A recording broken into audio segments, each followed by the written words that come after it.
I wouldn't even want to try and go back and count the number of times that I've had a gun to my head. And to actually hear that click, and I'll never forget that. All the time you'd be wondering, is he gonna shoot me or not? People around the small town of Holden, Alberta, knew terrible things were happening on the Naslund farm. They heard stories about the way Miles Naslund treated his family, and especially his wife, Helen.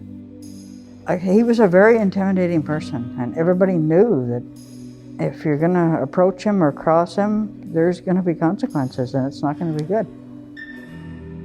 But nobody knew how bad it really was. And even if they had, they wouldn't have known how to stop it. And he said, "You're all going to pay when I get home." And he was drunk, furious. What happened at home, I don't know, but that's the night it ended.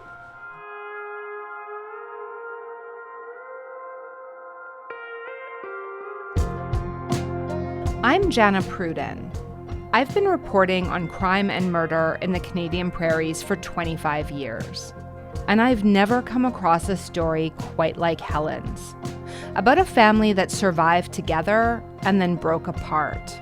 About a small town that suspects a murder for 6 years and never says a word. It's a story that forced people around the country to ask, how far would they go to protect themselves and those they love? And what does justice look like when the victim becomes the accused? What did you think about that? What, the Hager's dead? That she had shot him? Good job, Ma! Want a drink? Let's go getting drunk. I've spent the last year speaking with Helen and writing to her in prison as she shared her story for the first time. Join me for In Her Defense, a podcast about Helen Naslund's long fight for freedom and my search for the truth of what really happened on the farm that night.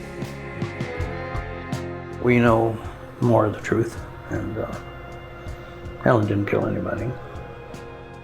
Follow In Her Defense, a new podcast from the newsroom of the Globe and Mail.